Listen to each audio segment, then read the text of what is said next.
नमस्ते आप सभी को। आज हम एक नए तरह के ऐप के बारे में बात करेंगे जो कि हमें माइक्रोसॉफ्ट की तरफ से मिलता है और माइक्रोसॉफ्ट स्टोर पे उपलब्ध है।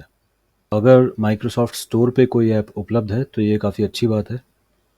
उससे थोड़ा इंस्टॉल करने में आसानी हो जाती है। और दूसरी बात, अगर वो ऐप माइक्रोसॉफ्ट की तरफ से ही मिला हुआ है तब तो और भी ज़्यादा अच्छी बात हो जाती है। तो इस ऐप का नाम है पावर टॉयज़। पावर टॉयज़ मैंने ऑलरेडी पहले से ही इंस्टॉल कर रखा है, लेकिन आप यहाँ पावर टॉयज़ सर्च करके और यहाँ पे गेट लिखा हुआ आएगा, गेट को क्लिक करिए और बस आपके पास वो इंस्टॉल हो जाएगा। पावर टॉयज़ आपको कुछ अलग तरह के फीचर्स देता है जिससे कि आप अपना विंडोज़ का एक्सपीरियंस मॉडिफाई कर सकते हैं और विंडोज़ का एक्सपीरियंस काफ़ी बदल सकते हैं। मैं उनके एग्जांपल्स लेके आपको बताऊंगा। तो आप पहले इसको इंस्टॉल कर लीजिए और फिर इंस्टॉल करने के बाद आप पावर टॉयज़ खोल लीजिए। ये ऐप जब आप खोलेंगे तो आपके पास बाय डिफ़ॉल्ट काफ़ी सारी ऑप्शंस आएंगी। पावर टॉयज़ जब आप खोलेंगे तो आपके पास ये काफ़ी सारी ऑप्शंस आएंगी। कुछ आपके पास काफ़ी सारी प्री एक्टिवेटेड हो सकती हैं, तो आप अपने हिसाब से इन ऑप्शंस को चेक करके एक्टिवेट कर सकते हैं।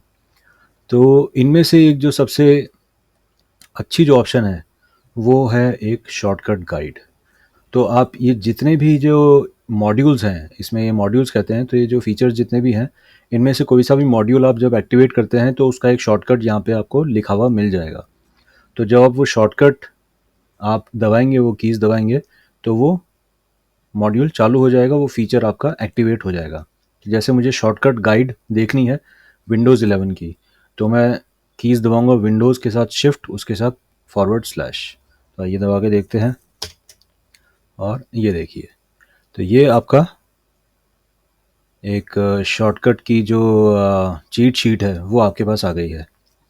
इसमें आप विंडोज़ के साथ ए दबाएंगे तो एक्शन सेंटर खुल जाएगा, विंडोज़ डी तो डेस्कटॉप के लिए टॉगल होता ही है, विंडोज़ ई एक्सप्लोरर खुल जाता है और जी गेम बार खुलेगा, एच वॉइस टाइपिंग। तो ये इस तरह से आप सारी ऑप्शंस यहाँ पे देख सकते हैं। आपको रन खोलना है विंडोज़ आर, विंडोज़ एस दबाएंगे तो सर्च बॉक्स खुल जाएगा। और इसके साथ साथ यहाँ पे थोड़ी और ऑप्शंस है। विंडोज़ के साथ कंट्रोल और डी दबाएंगे तो एक वर्चुअल डेस्कटॉप ऐड हो जाएगा और मल्टीपल जब आपके कुछ 2-3 वर्चुअल डेस्कटॉप्स आपने खोल लिए तो उनमें नेविगेट करने के लिए एक से दूसरे, दूसरे से तीसरे वर्चुअल डेस्कटॉप पे जाने के लिए आप विंडोज़ कंट्रोल और फिर एरो कीज़ दबाएंगे। ये मैग्नीफायर के लिए है, विंडोज़ के साथ प्लस और माइनस। तो ये एक छोटी सी चीज़ है, लेकिन फिर भी कभी कभार कुछ एक शॉर्टकट याद नहीं आता है या फिर कम यूज़ करते हैं किसी शॉर्टकट को, तो फिर आप यहाँ पे रेफरेंस के लिए ये चीट शीट खोल सकते हैं। तो इसको आपको जब भी खोलना है तो सिर्फ विंडोज़ शिफ्ट और फॉरवर्ड स्लैश दबाना है और ये आ गया। एस्केप दबाइए, गायब हो जाएगा। इनमें से कोई सी भी चीज़ जो है वो जो एक टेम्परेरी टाइप की जो चीज़ें हैं उनमें से बस एस्केप दबाना है और वो फिर गायब हो जाती है। तो इनमें अभी मैंने डीएक्टिवेट कर रखा है एक, लेकिन जो मेरे काफ़ी काम आता है और जो एक्चुअली दूसरे मेरे कंप्यूटर पे काम आ रहा है, तो वो क्या है, इसमें आप अपने कीबोर्ड की जो कीज़ हैं उनको रीमैप कर सकते हैं कीबोर्ड मैनेजर में। तो ये कीबोर्ड मैनेजर में एक्टिवेट करता हूँ, फिर मैं बताता हूँ मैं किस बारे में बात कर रहा हूँ। तो इस कंप्यूटर में जब मैंने एक कीबोर्ड लगा रखा था, जो कि मैंने अभी किसी दूसरे कंप्यूटर में लगा रखा है, तो उसके अंदर कीबोर्ड मैनेजर एक्टिवेटेड है।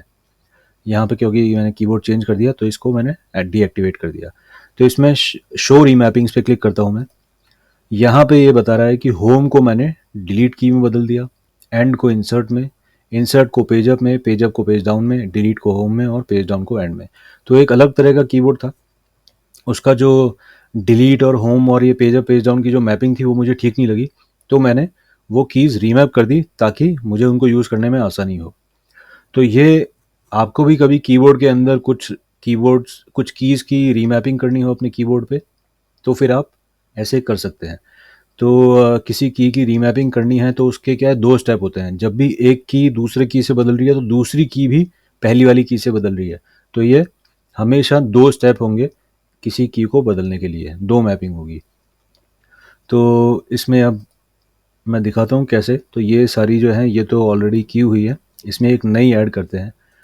तो इसमें मैं सेलेक्ट करता हूँ, ये अब आपको वो की दबानी है जिसको आपको चेंज करना है। तो लेट्स सेलेक्ट जे, तो मैं जे की को, ये मैं जे दबाता हूँ, यहाँ पे जे आ गया, ये मैंने ओके किया। अब यहाँ पे सेलेक्ट पे क्लिक करना है मुझे, और यहाँ पे सेलेक्ट में आके मुझे एम पे दबाना है। तो अब जे जे एम बन गया है। अब अगर मैं जे और एम करके ही छोड़ दूँ, क्योंकि जे अगर एम बन गया है तो एम क्या है, एम को भी तो जे बनाना है क्योंकि जे मिसिंग है। अभी मैं जे दबाऊंगा तो एम टाइप होगा, लेकिन एम दबाऊंगा तब भी एम टाइप होगा, तो वो एक्सेप्टेबल नहीं होना चाहिए। तो अगर मैं ओके दबाऊंगा तो ये वार्निंग देगा, एरर नहीं दे रहा है, ये वार्निंग दे रहा है, the following keys do not have assignments.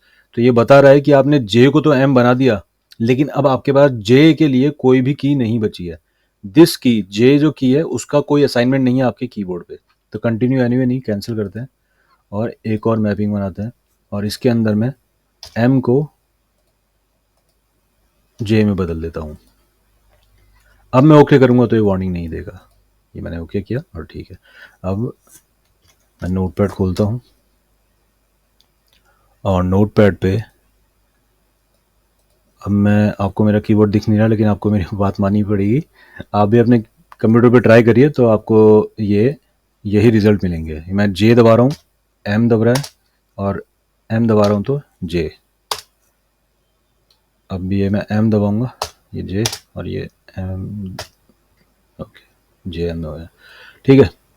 तो ये हमारा कीबोर्ड मैनेजर। अब जैसे मान लीजिए आपको ये QWER TY जो QWERTY हमारा कीबोर्ड है, इसको आपको ABCD करना है पूरा, आपको बिल्कुल सीक्वेंस के अंदर चाहिए, तो आप सारी की सारी कीज़ रीमैप कर दीजिए अगर आप चाहें तो इस तरह से आपके पास किसी भी तरह का कीबोर्ड है, आपको कुछ एक कीज़ जो हैं वो आपको कंफर्टेबल नहीं लग रही है आपके काम के हिसाब से, आप चाहते हैं कि वो डिलीट की थोड़ी नीचे होनी चाहिए, काफ़ी ऊपर है, या पेज अप पेज डाउन जो है वो ठीक नहीं है, टैब ठीक नहीं है, तो जो भी आपको लगे तो आप चेंज कर सकते हैं।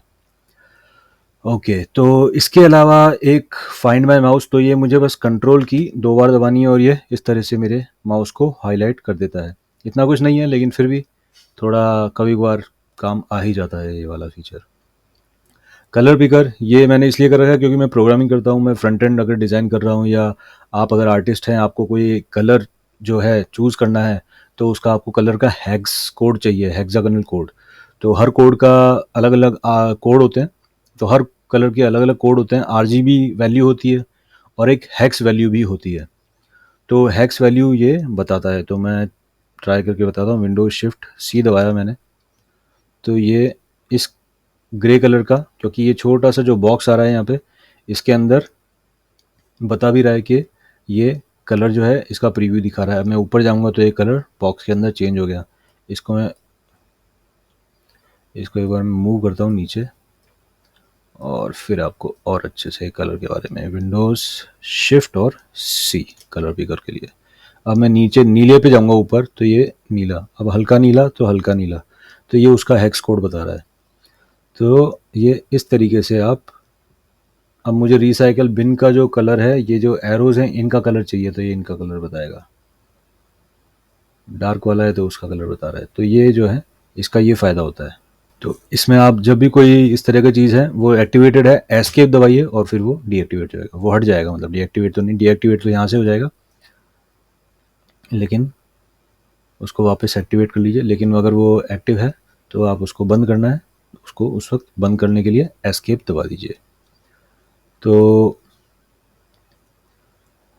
इसमें और भी इस तरह के ऑलवेज ऑन टॉप है, ऑलवेज ऑन टॉप आप एक्टिव कर लीजिए, और इसमें फिर आपको इसका जो देखना है डिस्क्रिप्शन, तो वो आप यहाँ पे इस पर क्लिक कर दीजिए, डिस्क्रिप्शन बता देगा। Always on top is a quick and easy way to pin windows on top. आपको किसी विंडो को परमानेंटली टॉप पे रखना है बाकी विंडोज़ के कंपैरिजन में, तो वो एक विंडो हमेशा टॉप पे रहेगी, चाहे वो एक्टिव हो या ना हो। तो इस तरह से आप किसी पे भी क्लिक करेंगे तो उसका डिस्क्रिप्शन आ जाएगा, और इनेबल या डिसेबल की ऑप्शन भी आ जाएगी। कलर पिकर पे क्लिक करते हैं, कलर पिकर की जो ऑप्शंस है वो आ गई हमारे पास, एक्टिवेशन शॉर्टकट आ गया इसका, चेंज करना चाहें तो आप चेंज भी कर सकते हैं, इतनी भी ऑप्शन है आपके पास। और शो कलर नेम, तो कलर नेम भी ऑप्शन आ गया आपके पास यहाँ पे।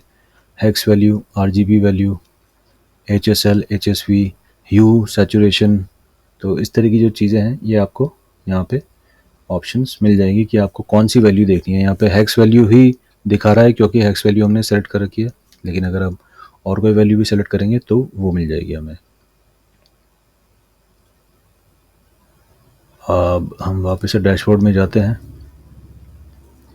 इसमें आप काफ़ी सारी इसमें ऑप्शंस हैं। आप अपना जो भी आप ऑप्शंस देखें उनको सर्च करिए, उनको मतलब सर्फ करिए, देखिए, उनका डिस्क्रिप्शन पढ़िए और क्या वो आपको लगता है कि आपको काम आएगी आपके जो भी आपके डे टू डे टास्क हैं उनमें, तो फिर आप उसको एक्टिवेट कर लीजिए। अगर आप एक्टिवेट नहीं करते तो कोई बात नहीं, उनको डीएक्टिवेट छोड़ दीजिए और जो एक दो तीन चीज़ें जो काम आ रही है उनको आप एक्टिवेट कर लीजिए।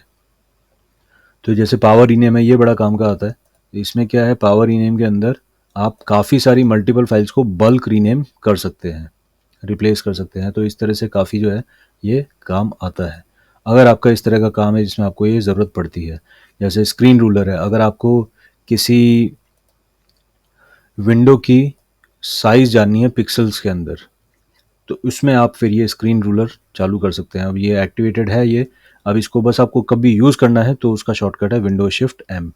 तो क्योंकि अब जैसे मैं विंडो शिफ्ट एम दबाता हूँ, देखिए क्या होता है, कुछ भी नहीं हो रहा क्योंकि जे हमारा एम बन चुका है। मैंने मैप किया था ना, कीबोर्ड रीमैप रीमैप की थी कीज़, तो जे जो है वो एम बन चुका है और एम जे। तो अब मुझे विंडो शिफ्ट जे दबाना पड़ेगा और ये चालू हो गया। ओके, तो अब मैं यहाँ पे पहली ऑप्शन सेलेक्ट करता हूँ तो ये इसका पूरा जो इसकी लंबाई और चौड़ाई है इस विंडो की वो बताएगा। अब जैसे जैसे मैं खींच रहा हूँ ये आप देख रहे हैं ना, नंबर चेंज हो रहा है। 750/568 है अभी। अब ये 876/617 हो गया और टोटल जो इस विंडो की जो साइज़ है वो हमारे पास आ गई है 1154/748। तो इस तरीके से आप किसी भी एरिया की साइज़ जान सकते हैं। 389 नहीं, 379/99, 379/99, 379/99। और ये जो है ये स्पेसिंग बताता है। तो जैसे मैंने यहाँ पे क्लिक कर दिया तो अब ये स्पेसिंग बताएगा हमें, ये 251 हॉरिजॉन्टली और वर्टिकली जो है वो 560। जैसे मैं इस कॉर्नर पे लेके आ गया तो ये जो कॉर्नर है, ये कॉर्नर 259/97, हॉरिजॉन्टली 259 और वर्टिकली 97 पिक्सल्स दूर है। ये इस पॉइंट पे लेके आ जाते हैं तो ये 513/98। तो इस तरीके से ये कहीं से भी जहाँ है ये, तो ये उसके पास की जो बॉर्डर होगी उससे आपको ये बता देगा सारी इन्फॉर्मेशन। तो इस तरह से ये काम करता है। ये सिर्फ हॉरिजॉन्टल बताएगा, इन दो के बीच में है तो ये इस तरीके से बताएगा। यहाँ पे आ गया तो ये सिर्फ 8 ही बता रहा है, यहाँ पे आ गया 376 और मैं इधर खिसका रहा हूँ तो अभी ये 52 पे आ गया है। तो ये इस तरह से। अब ये वर्टिकल बताएगा,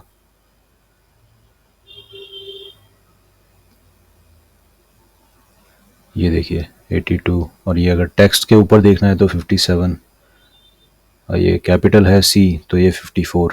तो ये इस तरीके से ये ऐप काम आता है। इसको आप एस्केप दबा दीजिए तो ये बंद हो गया। तो ये था हमारा पावर टॉयज। आप भी इसको एक्सप्लोर करिए। कीबोर्ड मैनेजर मैं मानता हूँ कई लोगों के काम आएगा। कई लोगों को अपने कीबोर्ड के अंदर कुछ एक कीज़ जो है उनकी प्लेसमेंट पसंद नहीं आती है, तो आप उसको चेंज कर सकते हैं अपने अकॉर्डिंगली, ताकि आपका काम जो है वो डेली का स्पीड से हो सके।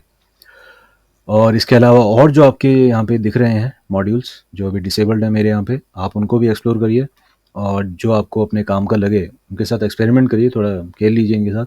और आपको अगर कोई पसंद है, आपको लगे कि भाई ये मेरे डेली में काम में आ सकता है या कभी कभार भी काम में आ सकता है, तो एक्टिवेट करके रखिए और शॉर्टकट की उसकी कभी भी काम में लेके उसको एक्टिवेट कर दीजिए।